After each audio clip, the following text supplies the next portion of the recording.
In Chicago, you know that all sports rock. The Bears, Hawks, Bulls, Cubs, and Sox. Pick your favorite, you can choose. As long as the Packers lose. For everything you need to know, it's Bill Swerski Sports Talk Chicago.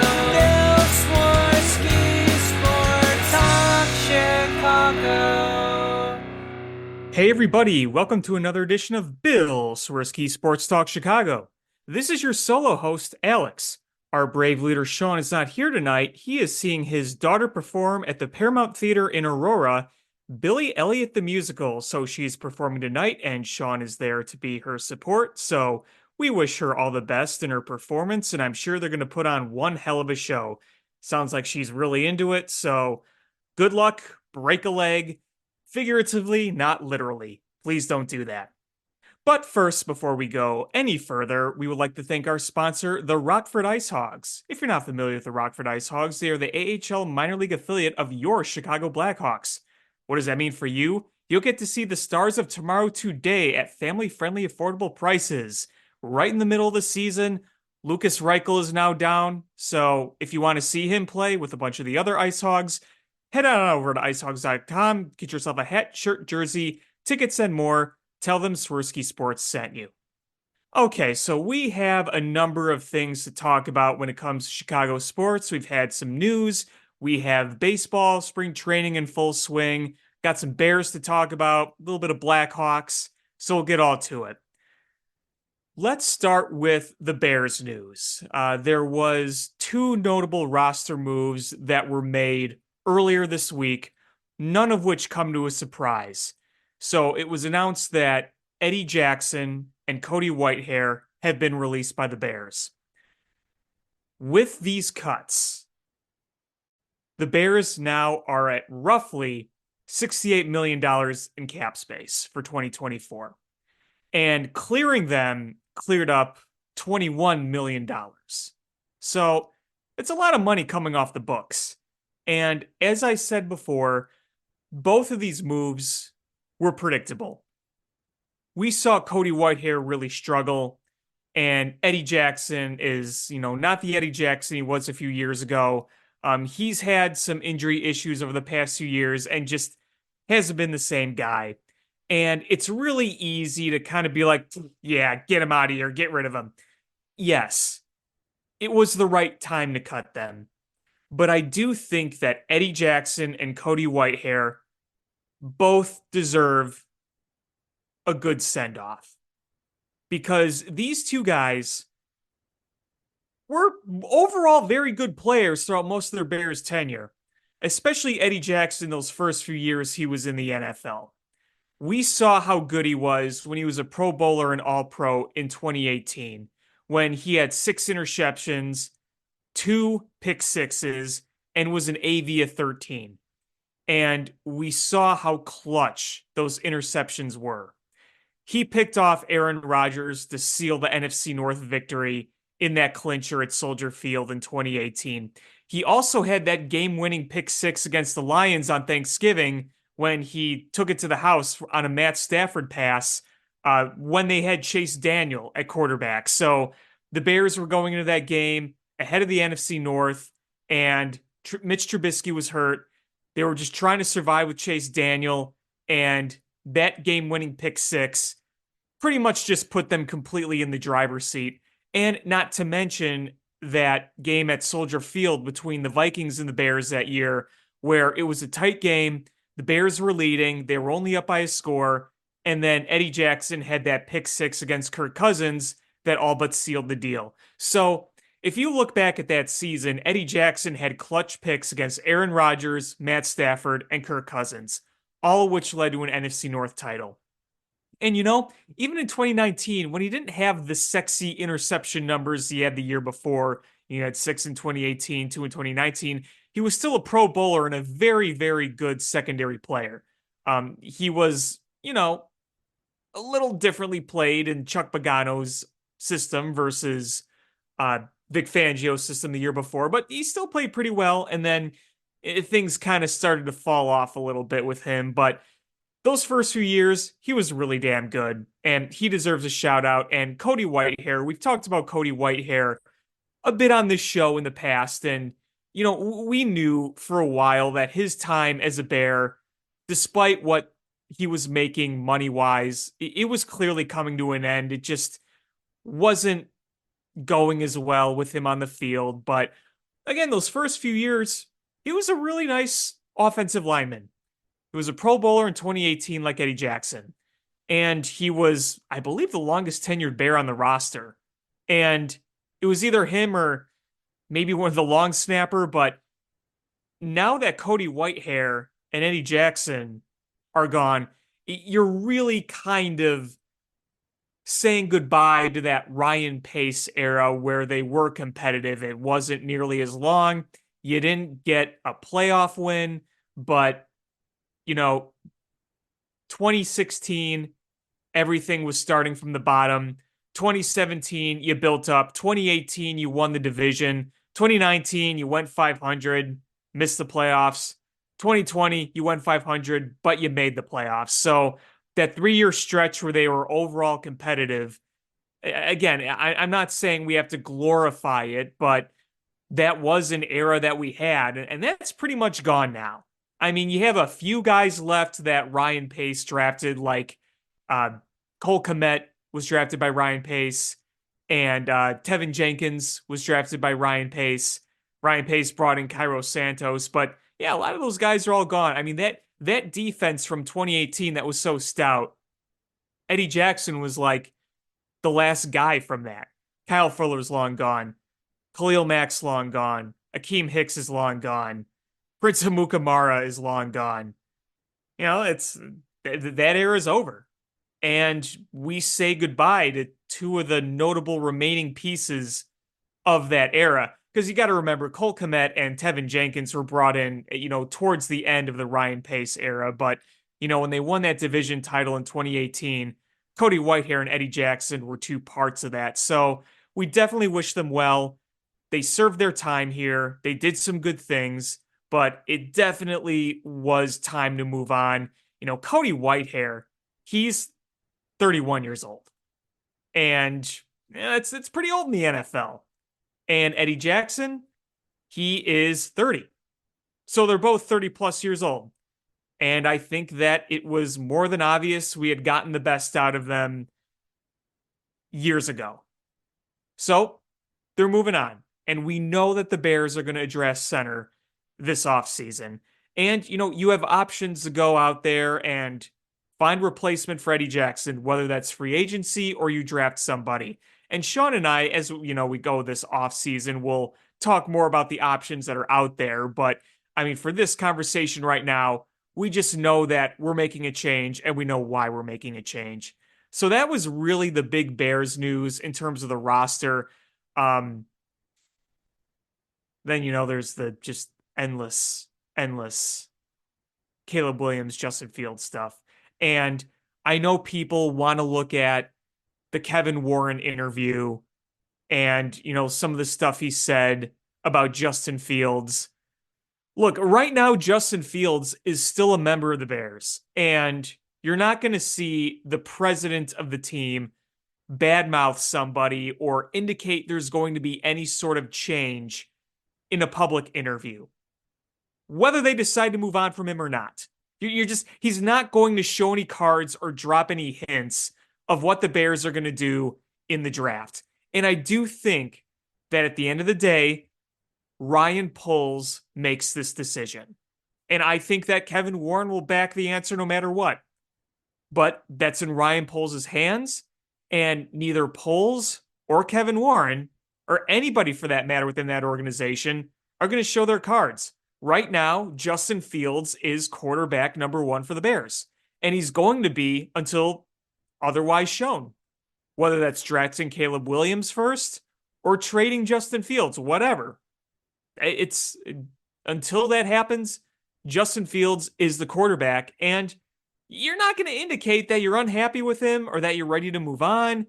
It's just not realistic. So to me, those words, what Kevin Warren said, I don't read much into it.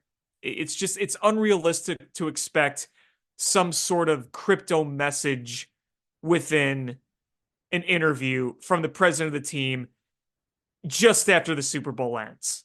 I mean, we're still a few months away from the draft. We're not even at free agency yet. Not saying the Bears are going to get a free agent quarterback, but I mean, right now you have teams, planning to make cuts and, like the Bears just did making cuts.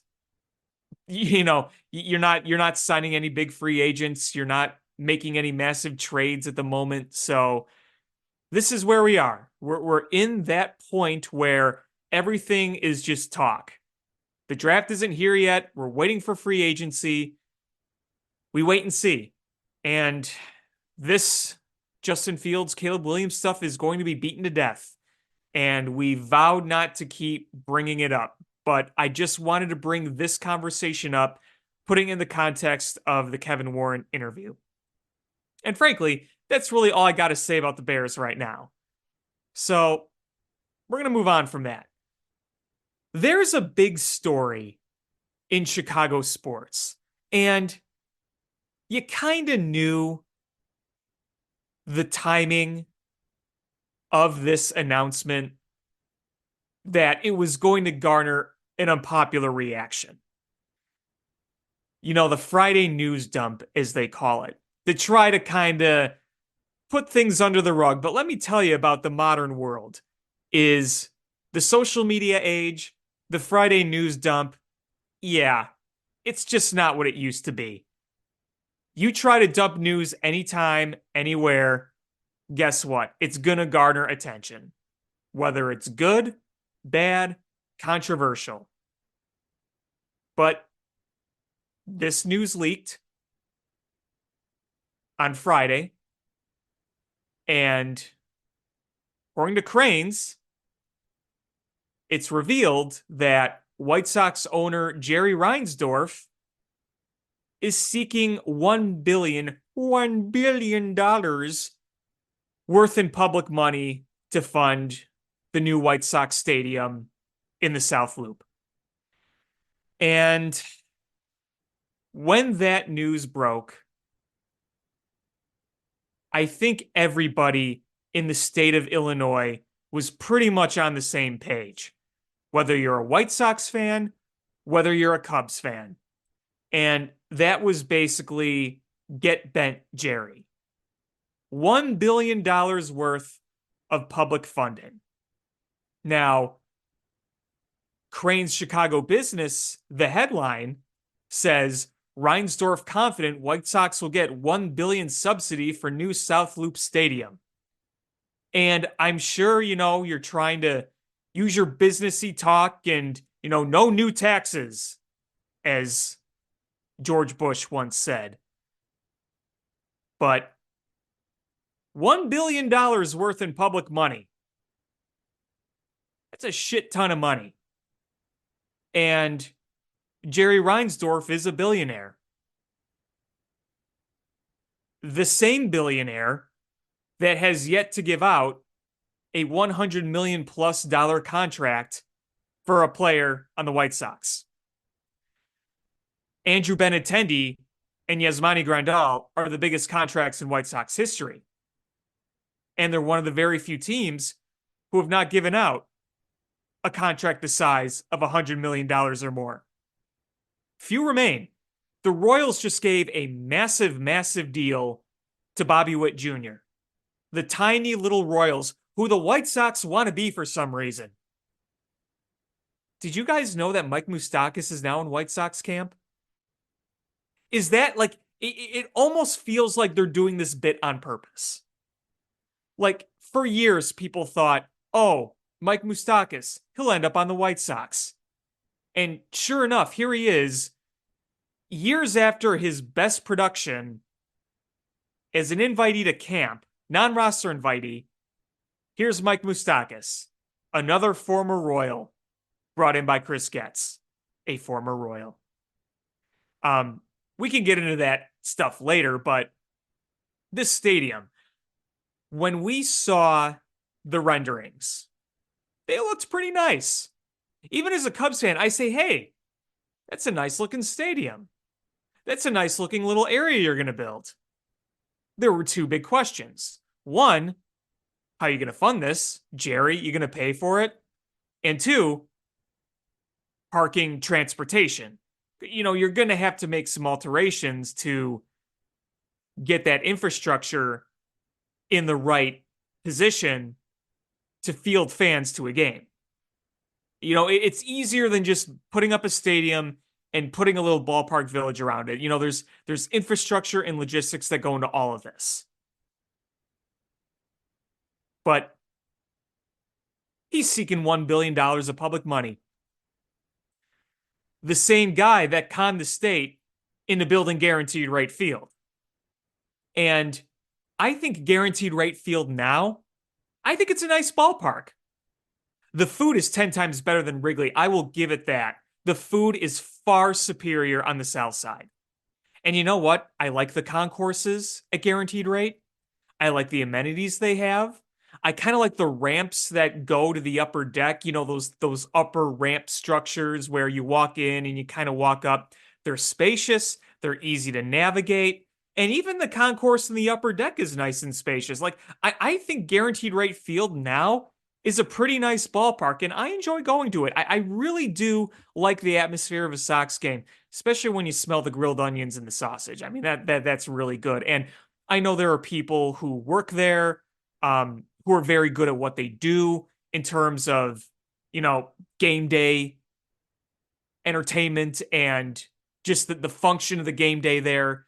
They do a good job. Now, keep in mind that the state has funded that stadium. And when they first built it, it was not nearly as nice as it is now. They've had to spend a lot of time and a lot of resources and a lot of years making that ballpark better. It was nowhere near as nice when it opened in the early 90s, and it was like a weird, like, quote, modern cookie cutter stadium, because then the next year, the Orioles built Camden Yards, which changed everything back to future ballparks to that old retro type design. Guaranteed rate field was built more like the cookie cutters of the 60s and the 70s. Not as gaudy, not as round, but it was more on those lines as opposed to the retro stadiums of old and of today. Now, again, they've changed the aesthetic of the ballpark in several areas to where it feels a lot less like one of those cookie cutters, but it looked more like that when it first opened.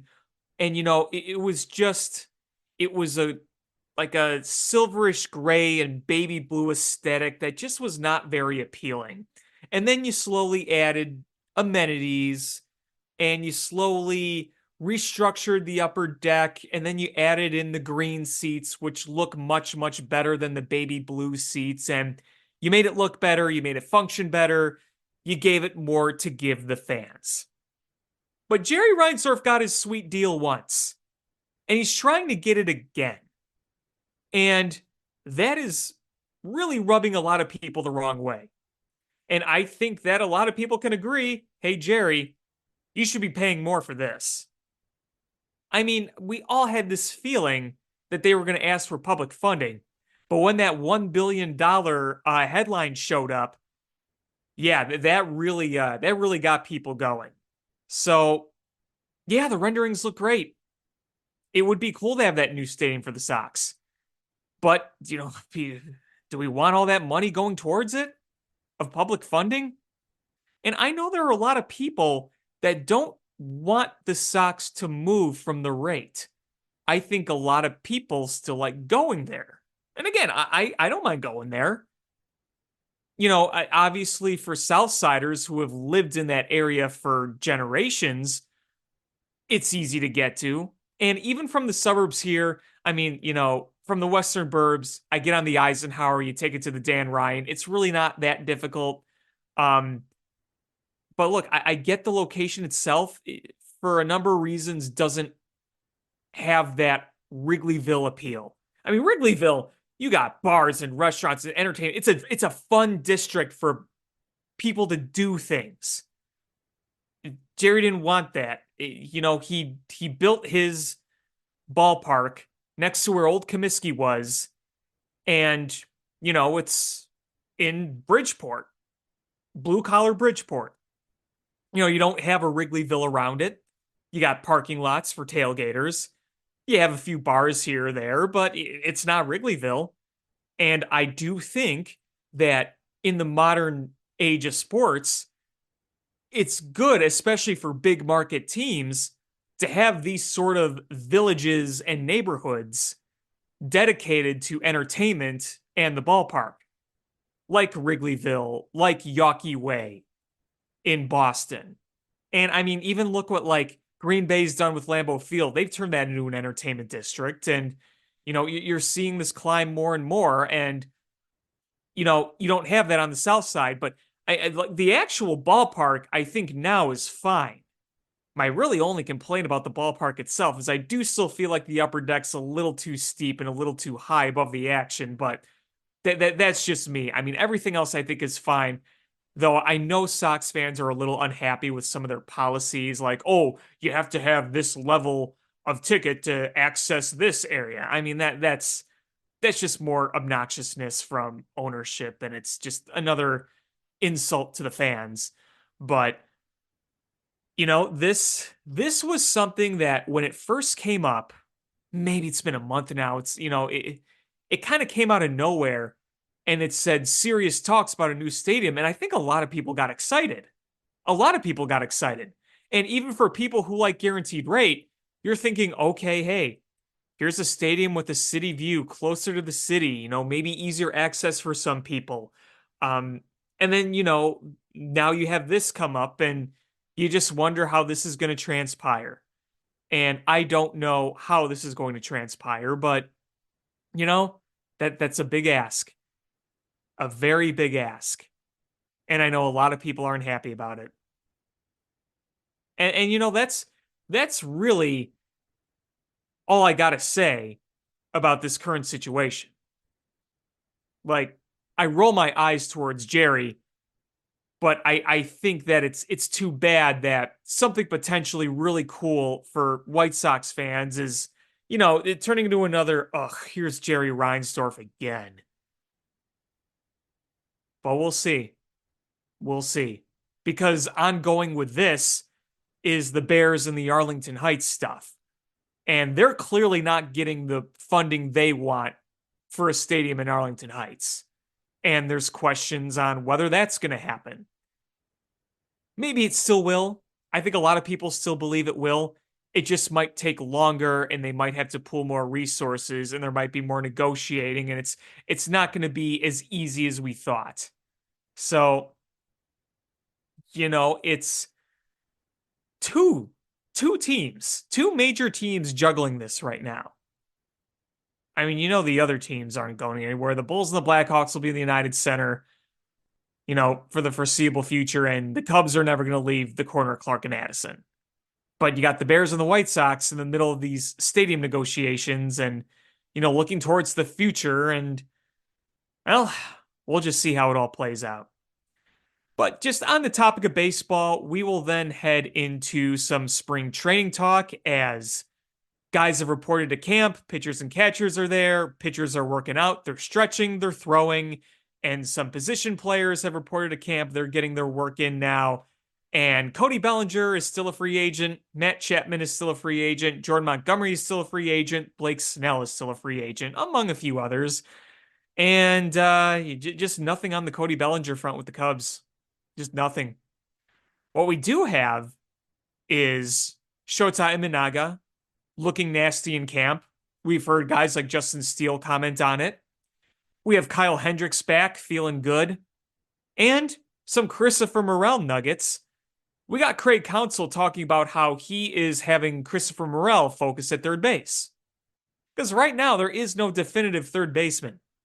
And frankly, if these are the options you're going to have that's currently on the roster, it would be in best interest to have Christopher Morel be able to effectively figure things out at third because he's the best offensive producer of your options.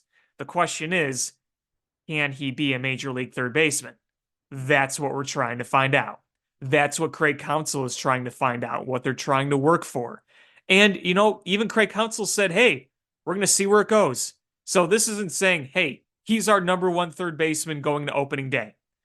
They're trying it right now. That's where his focus is, but they're not naming him the opening day third baseman right now. Maybe things change. Maybe they do get a sweet deal on a Matt Chapman. I'm not saying it's going to happen. I'm just saying maybe. And you look at your other options. You have Christopher Morel. And then below that, your other options are Miles Mastrobuoni, Patrick Wisdom, Nick Madrigal, and then Michael Busch. Nick Madrigal was surprisingly good defensively last year at third base. But as I've mentioned on the show before, you don't want your guy at the hot corner slugging under 400. You want power run production from that spot. Hey, Wisdom can hit you 20 plus home runs. Yeah. He'll also strike out and really be a two outcome hitter. He can hit 20 of them, but a lot of holes in that bat. And at this point, I think more of a matchup player than an everyday player.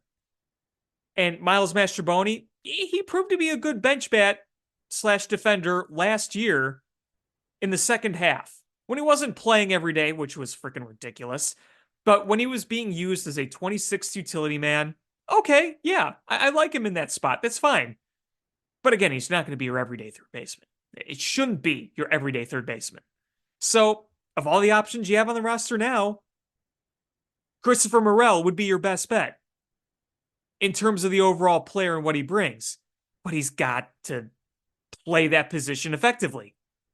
You don't want someone at third that's not at least somewhat adequate. If he went to third and he played Aramis Ramirez level third base, okay, that ain't a Gold Glover, but it's adequate enough as long as he continues to produce offensively. If he's putting up a 120 WRC plus and 26 homers, yeah, you can get away with being just okay at third base. And really just okay is what I would hope from him.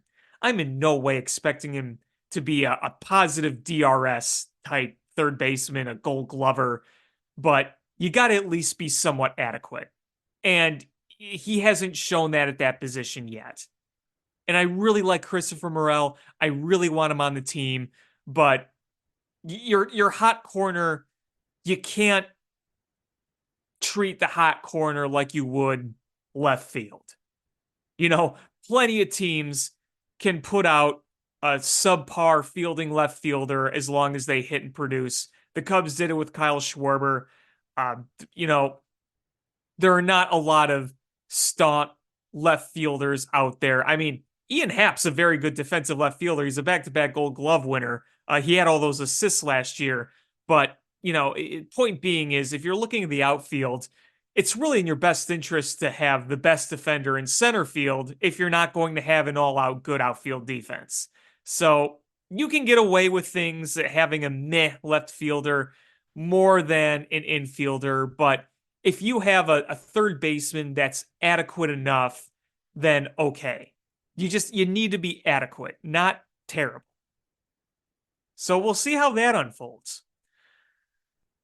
I still think the Cubs will get Cody Bellinger back. Not saying this has anything to do with third base, but I'm just saying I think they will. These negotiations we're recording right now, February 18th, and there's no real anything that appears to be close. Could be into March, could be tomorrow, could be next week. Who knows? But it felt pretty inevitable for a long time that when Cody Bellinger does sign wherever he goes, that it was going to be after the Super Bowl. And guess what? He's not signed. It's after the Super Bowl. It's a week after the Super Bowl. So you had the gut feeling, and sure enough, that's what it was. But until then, you got to work with what you got to work with. Yeah, Christopher Morel at third. You got a rotation of Steele, Tyone, Imanaga, Hendricks, Wicks. And you want to add a sixth starter in there. maybe Javier Assad. But really wish they would add one more. I would like Jordan Montgomery on this team. I really would. I don't think it's going to happen. That's just I don't see it necessarily happening. Maybe I'm wrong, but I'm not betting on it. Just not betting on it. I like Jamison Tyone. I thought that his second half was encouraging last year because he really was pretty dang solid in that second half.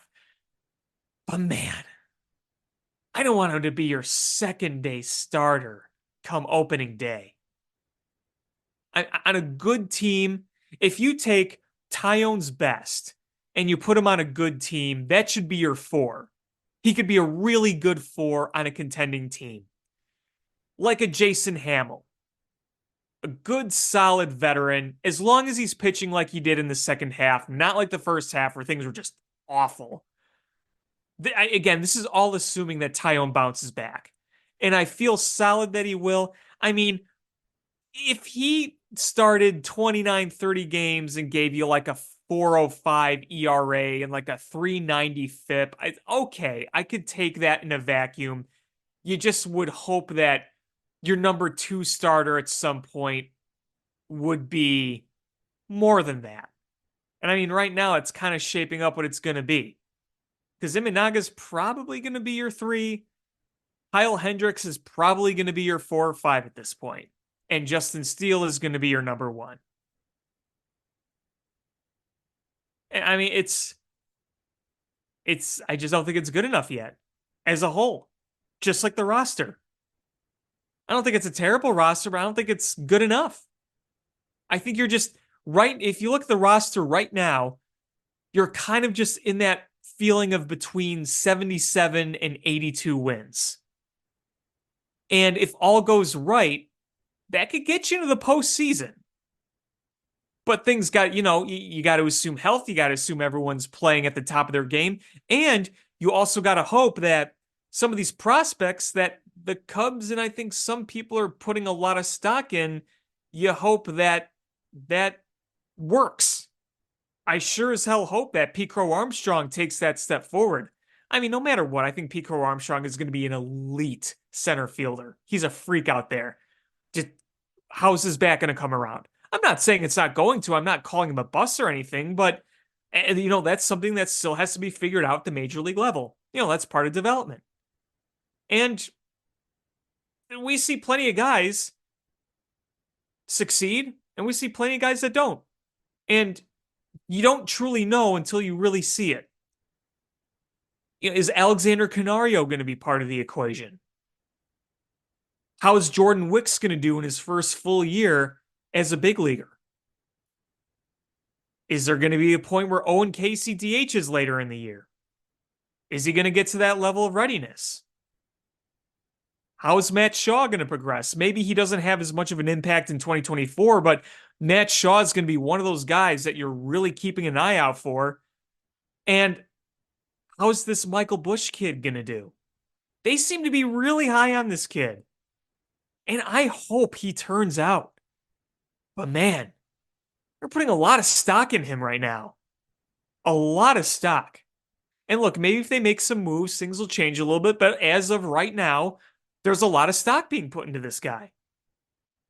And again, I'm not saying he's going to be a bust. It's just, you're taking a gamble here. You really are.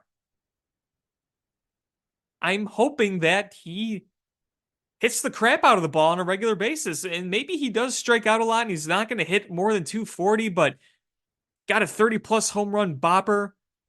Then there's a lot of value in that in this day and age. The lower batting average, swing and miss stigma has really died down with modern baseball as long as your lineup is balanced. That's the other important thing too. You might say, hey, does he get on base? Does he slug? Those are two essential things. Yes, they are. You do need some guys, obviously, that can play small ball. But if you have that balance, then that stigma is really not there. And I think at this point, you look at Michael Busch and you hope, hey, maybe this guy can slug some homers and can play the matchups really, really well. That's what you got to hope. And it'll be interesting to watch him play in camp, see him get at-bats, see how he does. And obviously, the results in camp don't really mean anything come season, but I think it's going to be important for him to find a groove and, kind of show you and display what kind of things he can do. And I also think, too, that you look at the roster and say, well, do you got enough pop? I mean, right now, we can't include Bellinger in the equation because he's not signed. So what you have right now, I don't think there's a 30 home run hitter on this current roster. I think Suzuki can get hit 25 to 28. Ball goes well there. Ian Happ is kind of around that 20 mark, but we've seen him some years sacrifice a little bit of power for a little more on base and doubles. He hit 20 plus last year.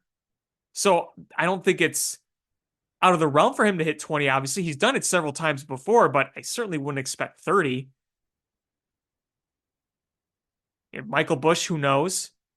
Dansby Swanson will hit 20 to 22 probably. Those are your boppers right there mainly. Hap, Suzuki. You kind of hope that they can get 20 plus each. I'd like to see Suzuki get in the upper 20s. I'd like to see Michael Busch slug home runs. And I should add Christopher Morel. He might be the one that's closest there. Morel hit 26 in 107 games, and you factor in all the home runs he hit in the minor leagues when he was in AAA. So maybe he is the one to get you there, to 30 plus homers. But, we know that as much power as Morel has, he's been prone to those pretty awful slumps too. Not saying that can prevent him from hitting 30 homers in 150 plus games, but, he hits homers, but he's not, Miguel Cabrera in his prime, who always hit no matter what. You're going to see Morel go through some slumps. And, if he hits 30 homers and gives you a 120 WRC plus, you got to be really happy, even with the inevitable slumps that are probably going to happen with him. And again, you talk about the stigma and batting average and all that. And, really you want to look at, home runs, OPS, WRC plus, slugging. Those numbers are all good for Morel. You'll take that. But, right now it's not out of the realm to say he'd probably be your best candidate for home run leader on this current roster. Assuming all your key guys play full seasons. Assuming Morel plays, 120, 140 games. Suzuki plays 140 plus games. Dansby Swanson the same. Ian Happ the same. And then, maybe somebody surprises you. But you don't look at this roster and say, hey, we got a guy that we know will hit 30 plus. I think Morel can. Will he? We'll see. It's just a lot of questions. And I think it's one of those situations where you feel like it's another season of, assuming even if you add Bellinger and maybe surprised with one other bat. So if you add Bellinger and you assume he's putting up somewhat of the same numbers as last year, and you assume that Ian Happ does his usual thing and Dansby Swanson does his usual thing, and, Suzuki has a season similar to last year, and Morel has a similar production season last year, maybe taking that another step up. And then you pair the more contact guys like Nico in there and, center field. When will Pico Armstrong be back? But, if you assume that like your veteran guys do what they do, then you can compete for a division title or a playoff spot.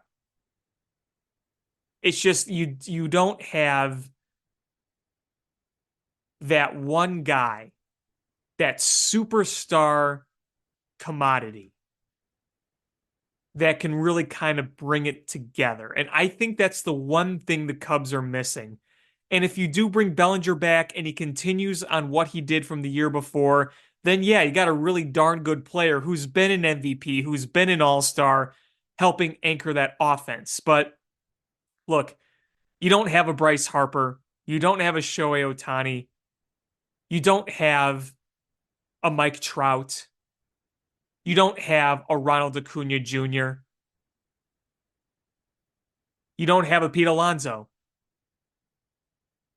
Those are the level of players that I think the Cubs are lacking in. You got the coaches and the manager.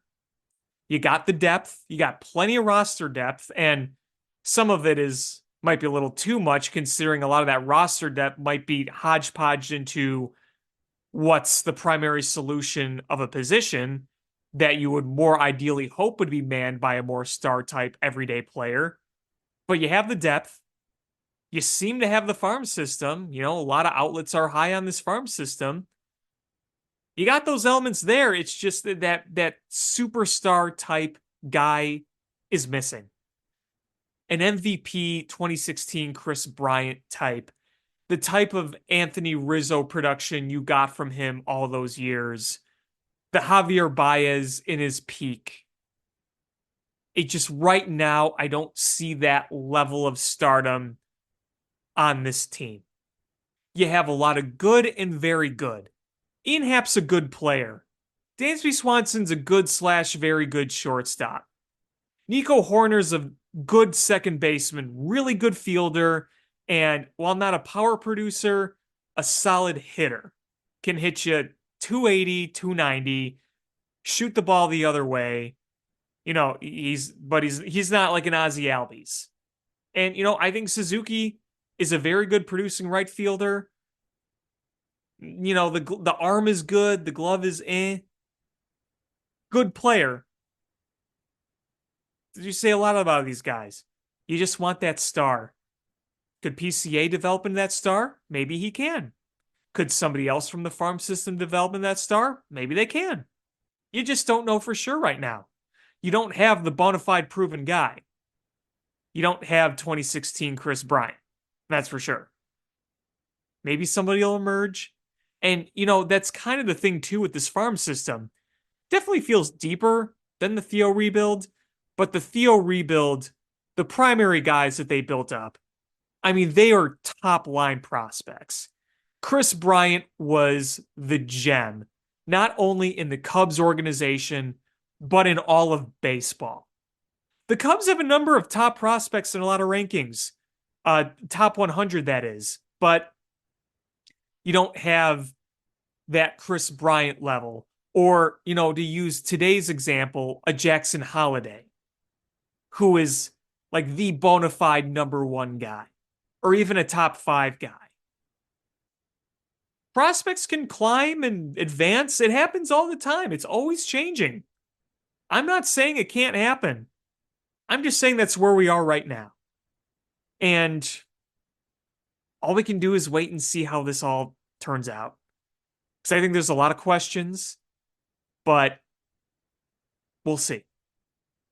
Kind of going back to the White Sox, again, I mentioned they brought back Mike Moustakas back to the White Sox, not back to the White Sox, to the White Sox. He hasn't been on the White Sox before, but back to the White Sox in the sense of he's been on the minds of the White Sox for a long time, and he's finally there.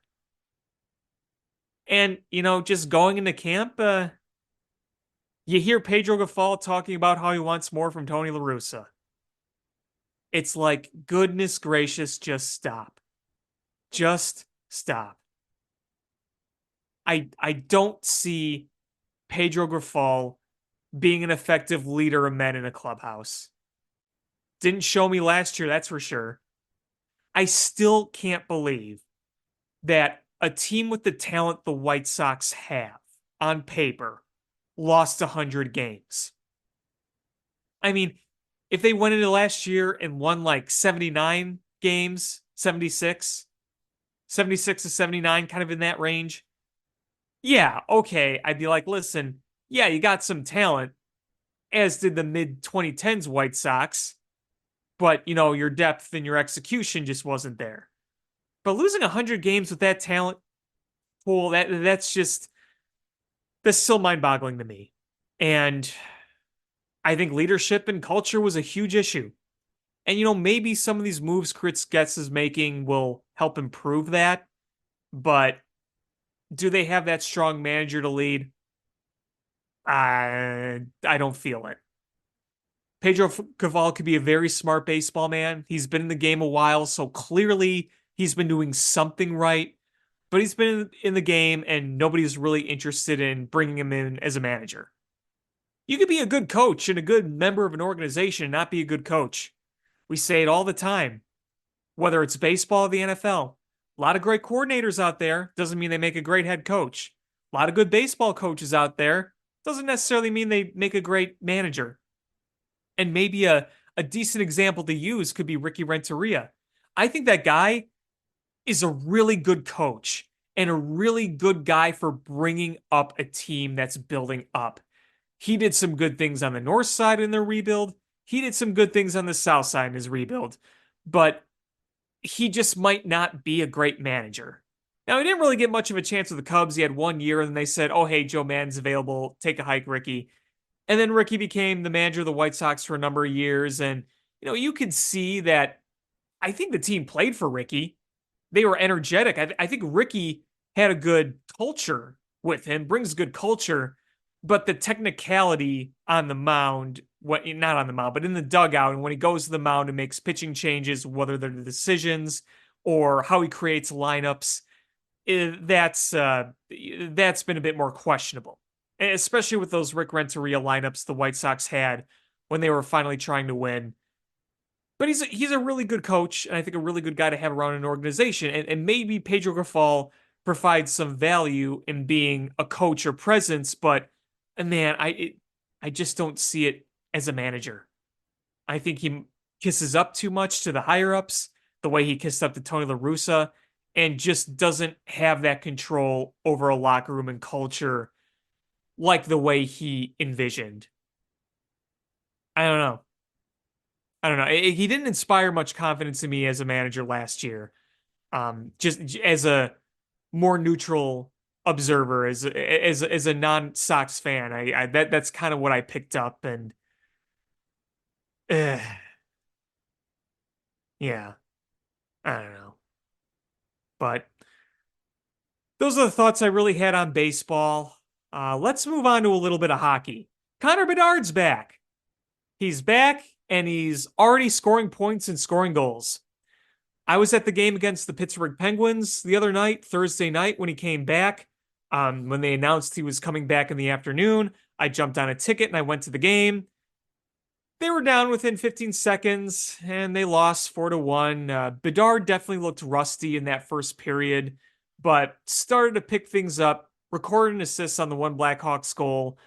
And then Saturday afternoon, the Blackhawks go out and they beat the Ottawa Senators. He has a point and an assist, a goal and an assist, I should say, and almost had two goals, but the second goal was called offsides. It was clearly offsides, but he made a nice move and it was a nice score, even if it didn't count. So he's back. He's got a fishbowl on his face, but it's night and day when you have Connor Bedard, not in terms of wins and over quality of the team, but you just get a better sense of energy, and it's just more fun watching Connor Bedard because they're at the bottom of the standings, and it's a rebuilding team that just is not good. They haven't won a road game in a long time, and they were on an 8-game losing streak heading into Saturday afternoon's game against the Senators. So it's been rough to watch, especially without Bedard. Bedard makes watching this rebuilding bad team fun. The cheers he got when he came out of the tunnel for the warm-ups were very noticeable.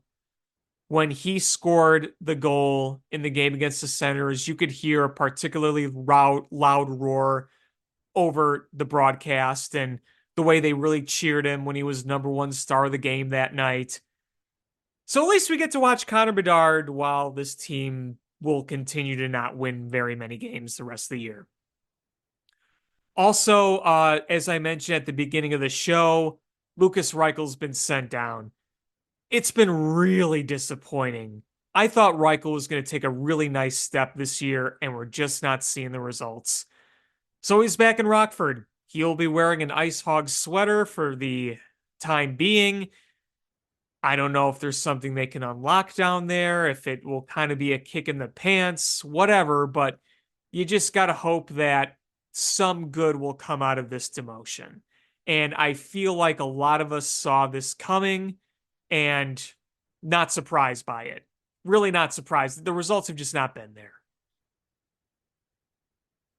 So we'll see what comes of it. Um, I mean, the rest of the season, the Blackhawks are just gonna play, lose a lot, but hopefully Connor Bedard will continue to do Connor Bedard things. And, you got to understand too that this roster has a lot of young guys on it. You got Korchinski out there who's, trying to grow, and that's going to be obviously a big development story as we continue to go along. Peter Mrazek got had another nice game. You got to win against Ottawa in the last game. I know Ottawa's not great, but hey, you take it. And, I was at the game against Pittsburgh, and, you watched Arvid Soderblom and gave up a couple of blech ones, and obviously the overall numbers on Soderblom are not very good, though I will give him credit. He did also make some pretty good saves in that game against the Penguins. The Hawks really could have lost that game like 6-7-1, truly. Crosby was still all over the ice. That guy can still play. He can still frickin' play. And this was my first time seeing him in person. And I know a lot of people don't like Sidney Crosby and everything, but man, that dude can play. He is really damn good. And Malkin is really good too. I'm glad I was able to say I could see them that evening. Because, they're not going to be playing much longer. And Sidney Crosby was Connor Bedard's idol as a kid. So seeing that matchup, if Connor Bedard is going to be the player he is, and he's going to be a great, you could look back and say, I remembered when he faced off against his idol, who is another all-time great. But it's too bad that Bedard probably won't be playing any meaningful games against him. Obviously, his first ever game was meaningful to him, but, I don't think we're going to be seeing a Stanley Cup final between Sidney Crosby and Connor Bedard. But relish the moments while they can. The good moments that we do have. I watched the team mainly for Connor Bedard. It's not to say I dislike players on the team. It's just not good. And when Connor Bedard wasn't playing, it was really, really boring. Really boring. I mean, you average like a goal a game. You either score one or no goals in most of them. It's just Taylor Hall's out, Athanasiou's out, so they're not even factors. And okay, Jason Dickinson, Nick Foligno, they've been playing pretty solid. Got to give him that. And Peter Mrazek, too. He's had a really nice year. But as a whole, you just don't have much talent on the team. And, we know why, and we've said it a million times why, and we could say it again, but tickets are still expensive. It's still expensive to go, even on the resale. And, overall, they're still drawing. There's a few games, like the Senators game and some of the lesser opponents. Yeah, okay, you'll have 16,000 there and you'll have a couple thousand empty seats, but boy, that's still infinitely better than the last time the Blackhawks were this bad in the mid 2000s, because there were games where they were drawing maybe 10,000 where it was half empty. So it's not like that. And you knew once they got Connor Bedard that they were going to sell tickets. People were going to go watch him play no matter how good or bad the team was. So, yeah, it's not surprising that the attendance is still pretty darn good, but it's not cheap and the team's not good. So, I found the cheapest ticket possible. It was like $78 with the fees all on top of it. Not bad seats, fourth level or fourth row, third level, 300 level. right kind of to the right, maybe by a row section, I should say, of center ice. So pretty good seats. Um, but then you add the to park your car was $35. One beer was like $13. So still spent over $100 to experience the worst team in the NHL. It's just still not cheap. I'm glad I went to the game to see Connor Bedard again, but yeah, you're paying for a product that's not very good. So I'll probably watch most of the rest of the season on television. Will I make one more game? Yeah, maybe we'll see, but you know, it's hard to justify going to a lot of games, paying for a lot of games when the team is this bad. And the United Center still doesn't have cup holders, which I tweeted out during the game. I had my beer on the ground saying cup holders please at United Center, and it drew a lot of interactions. And it was just kind of funny. So we're kind of turning on Twitter the lack of cup holders at the United Center is a bit, especially after the Toronto Blue Jays got their cup holders and they announced that. So I'm like, hey, they did it. Why can't the United Center do it? And I'm pretty sure a Blue Jays fan quote tweeted me and they said, we're starting a movement, which I thought was really, really funny. So yeah, I am now going to be part of the crusade of getting cup holders at the United Center. So if you're listening to this podcast, join my crusade. We must get cup holders at the United Center because I don't like drinking part of my beer and just putting it down under my seat. I feel like I want to hold on to it the entire time. Because people come back and forth through the row. You don't want someone knocking it over. You don't want it putting it too far under the seat. Could get knocked over there. And maybe some people even forget about it. So give me the cup holders, man. I want the cup holders. The United Center has been around since what, 95? And I believe somebody told me, because I was too young to remember the United Center when it first opened. And maybe I'm wrong. If someone in the comments, whether you're listening on YouTube or wherever, if somebody wants to leave a comment and confirm this, that they had kind of the movie theater type cup holders where it's on the armrest and then they got rid of them. I don't remember that truly, but they might have had them when I was younger and I just don't remember. But if you were to get cup holders at the United Center, I would want them on the backs of the seats, like they have at ballparks, like at Wrigley Field. You don't have to have the movie theater style, but having a cup holder would be nice. So enough about that tangent. I wanted to just talk about that real quick, because I had to. Not really, but I wanted to. But yeah, Blackhawks, Bulls, eh, just eh. It's NBA All-Star weekend, so they're not playing. Just more of the same up and down. They lost to the Cavs the other night, game which they led a lot of it and ended up losing. It's cool to see Ayo Dosunmu and Kobe White play well lately. I mean, Kobe White's really had a nice turnaround season. Ayo Dosunmu had a really, really good game last week. Really, really good game, and I really do like him. But, the team as a whole is just not really destined for anything other than the play-in tournament, where we were last year. Just empty, mired in mediocrity. And that's all there really is to say for me right now. Don't have much more to add. We went in detail last week about how this team didn't do anything at the trade deadline. When other teams were interested, seemingly were interested, even in the likes of Alex Caruso or Andre Drummond. And I like both those players a lot, but keeping them around, not getting future assets, getting older and getting hurt, especially Alex Caruso, who tends to not play full seasons, not selling high on that to try to better things for the future. just is another big swing and miss by this regime. You haven't made a trade since Vooch midseason. You didn't move DeMar. You obviously couldn't move Zach LaVine with the injury, but you didn't do anything. So really, I mean, my interest in this team is really, really low right now.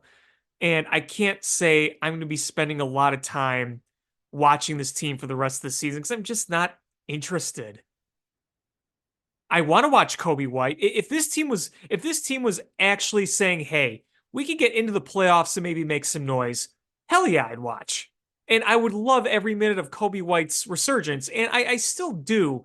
But this team has just soured me so much. I'm like, yeah, why? Why am I wasting time watching a team that doesn't really have an end game other than being stuck in purgatory?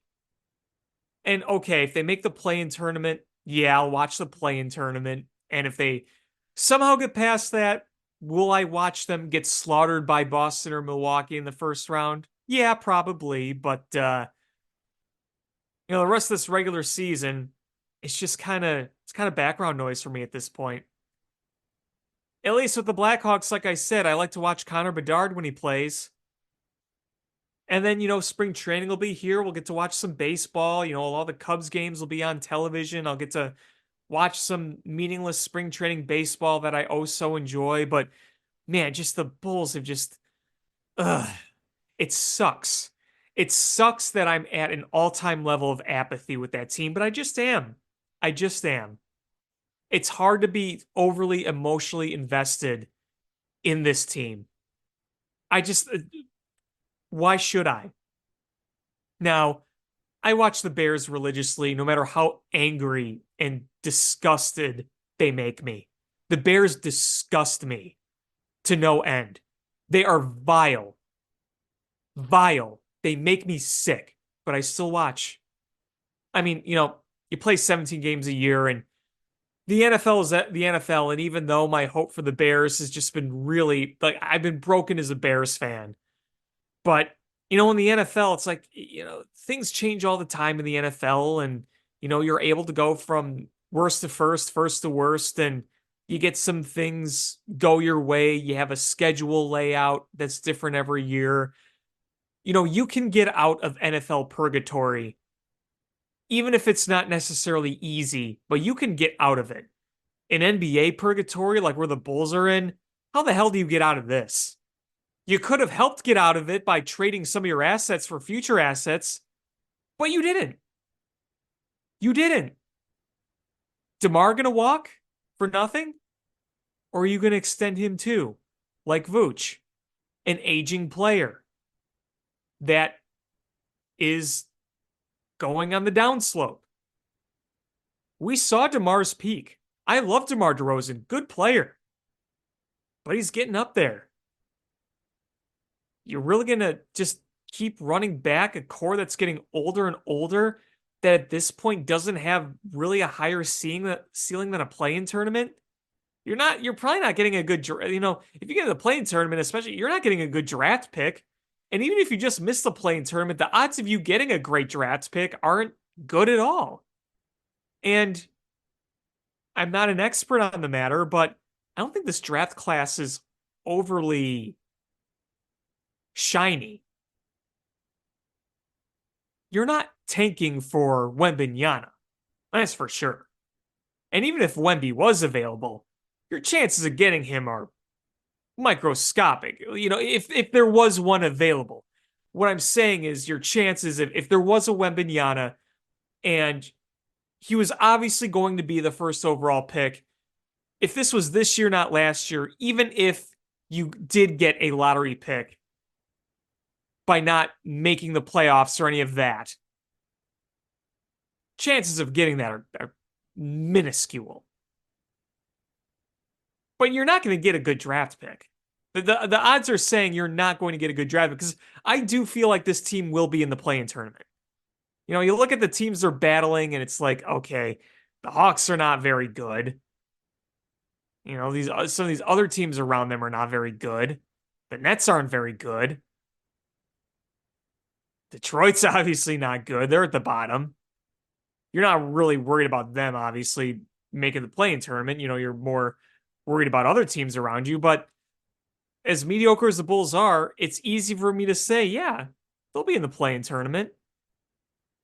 I'm not saying I'm betting on it, but I think the chances are solid that they're going to be in the play-in tournament. How they play the rest of the season, we'll see. They've beaten up on a number of really bad teams, and you've had a few good wins against good teams, but a lot of your wins have been kind of against bum teams, and you've gotten killed by some of those better teams for the most part. I mean, they beat the Bucks at one time, but sometimes meh teams beat really good teams. Hey, the Grizzlies just beat the Bucks. So, that'll happen from time to time, but well, guess what? You got to consistently win against better teams, and you got to consistently win to be something. So, here looking right now at the NBA standings. In the Eastern Conference, Boston is your number 1 seed. They got a pretty healthy lead on that 1 seed. Cleveland's creeped up into 2. Cleveland is now the 2 seed in the East. Milwaukee's down to 3. And they're 8.5 games back of Boston. Cleveland is 6 back. So, say the Bulls get into the play-in tournament and somehow get through, you're going to Boston. You're probably getting swept or losing in 5. You're not going anywhere there. But anywho, 4 seed is the Knicks, 5 is the 76ers, 6 is the Pacers, and I gotta admit, I like that Pacers vibe. What they're building there, I'm not saying they're ready to contend for a championship, but I like the vibe that they have in Indiana. And I wish we had something like that at least. 7th seed is the Miami Heat. The 8th seed is the Orlando Magic. The 9th seed is your Chicago Bulls at 26 and 29. And then behind you, 2 games behind you, are the Atlanta Hawks at the 10. And then, just outside of that bubble for the play-in, you got Brooklyn, 21-33. So they have 33 losses. The Bulls have 29. Toronto with 36 losses. Sorry, Brooklyn's got 33 losses. Toronto's got 36 losses. Charlotte, they're 13 and 41. Washington, they're 9 and 45. Detroit, they're 8 and 46. So Charlotte, Washington, Detroit, yeah, they're not doing anything. And Toronto, 1936, 99% chance they're not doing anything. Brooklyn, 21-33. They're not likely. Maybe they creep in, but I don't think that team's very good. So, I mean, right now, the teams right around the Bulls are the Atlanta Hawks and the Orlando Magic. Magic are right above you. Atlanta's right below you. Though the Magic have a multi-game lead ahead of you. They're 13 games back of the 1 seed. The Bulls are 17. So you're separated by more than 1 game between the Magic and the Heat as of right now. 29 losses for the Bulls, 25 losses for Orlando. And then Atlanta, they're 19 back of the 1 seed, 31 losses for Atlanta, 29 for the Bulls. So, I mean, I think that it's very possible this Bulls team is in the play-in tournament. I just think there's a lot of crap at the bottom of the conference where you're like, okay, Detroit's not catching you. Washington's not catching you. Charlotte's not catching you. and you know Toronto's probably not catching you. And I don't think Brooklyn is catching you. You know, Atlanta, sure, they might pass you. And Orlando they've outplayed you, that's for sure. They've won those head-to-head matches. And then, you know, Miami, they'll heat it up when it means most. So, okay. Another playing tournament? Great. Great. Cool. It's just blah. That's all I gotta say. Just blah. So, with that note, I think we are just about ready to wrap things up here on Bill Swerski Sports Talk Chicago. I want to thank you all for listening. It is definitely a fun challenge to do a podcast solo. More fun when my partner Sean's around, that's for sure. But every now and then having the opportunity to kind of have that challenge of just talking solo it's a fun one. It's interesting. It's not easy. Let me tell you. Hosting a solo podcast is not easy. But it can be fun from time to time. But I will be happily welcoming back Sean for our next episode when we're back together again and we're doing our shenanigans and talking about Marty Havlat Crockpots, Bills fan puke, rotting pumpkins at Gallagher Way, and all that other good jazz. So be sure to check us out at SwerskiSports.com. Be sure to check us out on iTunes, Stitcher, or YouTube. Be sure to check us out on Twitter X at Swerski Sports, Facebook.com, Swerski Sports. Also, be sure to check me out at AlexanderCreative.com, and my Twitter handle is at ShyFanPat2 if you want to see me on Twitter. So, until next time, bear down. Cubs win! What a lucky break! The good Lord wants the Cubs to win! We thank Ditka and God for all they have provided. Cubs win! Cubs win! Cubs win! Oh, I don't want her. You can have her. She's a Packer fan. She can't fit in my van. And she looks like Remember, New Yorkers, smoking crack is not legal on planes. Bears 31 to -7. the Bears. Oh, when the Bears go bearing down, I wanna